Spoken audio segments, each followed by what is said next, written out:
अरे वो तो जल रहे हैं बोले। लड़का जैसा बोला उसको वहां पर सीप करके फिर से मैंने ढूंढने किया तो हमारे लड़कियों का रेप हो रहा था। 14 साल की छोकरी, 15 साल की छोकरी, 18 साल की छोकरी, 20 साल की छोकरी को काट काट के इन्हें फेंक रहे थे। रेप करके मजाक करके इन्हें तलवार से काट के फेंक रहे थे। इस तरह मेरे नजरों देखे हैं। और मैं किसी के सामने बोलूं तो रब सुनता है। मेरे कोई शौक नहीं है पैसों का वगैरह, कोई शौक नहीं है। सिर्फ एक मजबूरी में एक धंधा लगा के बैठा हूं कि मेरा ध्यान बाहर हो जाए, नहीं तो मैं पागल हो गया था।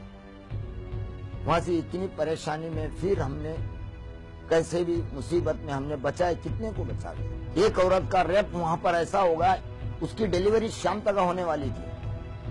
7 बजे तक का डिलीवरी होगी, 7 बजे उसका रेप हो रहा है। 7 बजे डिलीवरी हो रही है, 7 बजे उसका रेप हो रहा है। जब उसका पेट चीरकर बच्चा जिंदा निकालकर तलवार से 2 टुकड़े कर रहे हैं हम लोग, और जिंदा बच्चा निकला।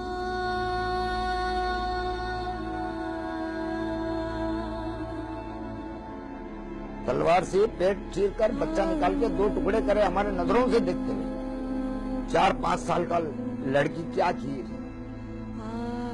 20 साल का, 25 साल का, 18 साल का एक जवान इस तरह रेप कर रहा है। 12 साल 14 साल की छोकरी को लंगी करके रेप कर रहा है। चिल्ला रही है बच्ची, अब्बा अम्मा बचा लो।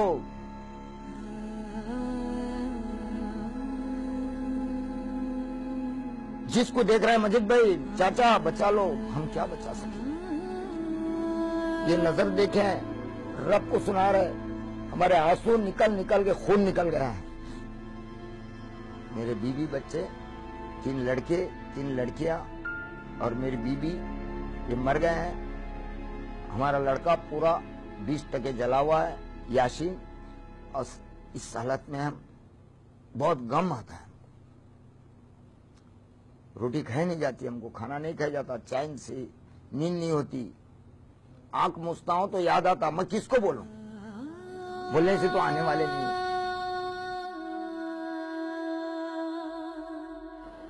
आज भी डर लगता है?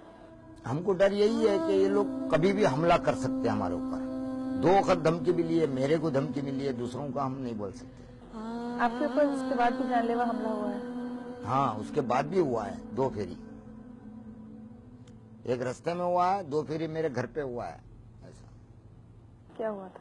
यही कि बोले पैसा ले लो, कि नाम नहीं बताने का। सरकार तो क्या दी है, 35 लाख दिए, हम 4 करोड़ रुपया देगा एक को बोलने का। नाम नहीं बोलने का? नाम नहीं बोलने का कोर्ट में। हमने तो नाम बता दिया, हमको रुपया प्यारा नहीं है, हमारे बीवी बच्चे प्यारे हैं, हम झूठ क्यों बोले? क्या किया अपने आप को संभालने के लिए कि रोज याद ना आए? सब्र कर रहे हैं। आपको लगता है सब्र का फल मिलेगा? मिलेगा। हम तो जज साहब को बोला है कि जज साहब इसका अंत यही आएगा, जिसने करा है उसको सजा मिलना चाहिए, कि आइंदा से नहीं कर सके। और गुजरात के अंदर क्या कहीं भी कोई भी गांव में भेदभाव नहीं होना चाहिए।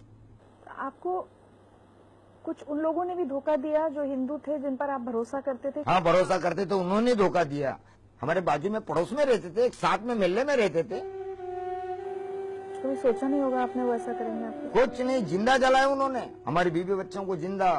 हमने बोला भी, गुड्डू तू ये क्या करता है? मुझे यकीन है मजीद भाई, इन 10 साल में आपने कई बार ये सोचा होगा कि इससे तो अच्छा होता मुझे मर जाते तो अच्छा था। सोचते हैं कभी कभी, मर जाते तो अच्छा था। ये देख नहीं सकते थे, बोल नहीं सकते थे, अच्छा रहता था।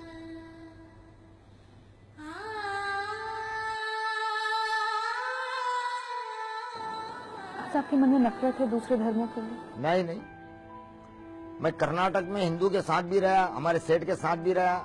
गीता पढ़ता था मैं कन्नड़ी में, पूरी गीता पढ़ के बताया कोर्ट में भी। ओम शवना बोतो शवनो बुनतो साविरंग करवा भय ए जस्तिना वदीतम अस्तो ओम शांते शांते ही। मैडम ये बात है, हमको क्या है, हक मिलना चाहिए गुजरात के अंदर, कहीं भी भारत के अंदर। बस मेरा कसूर ये कि मैं मेरी बीवी बच्चों के और मेरे मोहल्ले वालों की जान की रिक्वेस्ट करा, ये मेरा कसूर। तो मैं कोई फोटो खिंचाया नहीं हूँ, तो मेरा को इलम भी नहीं इस बात का कि ऐसा कुछ हो रहा है। हमारे पे तो क्या बीत रही थी हम ही जान रहे हैं।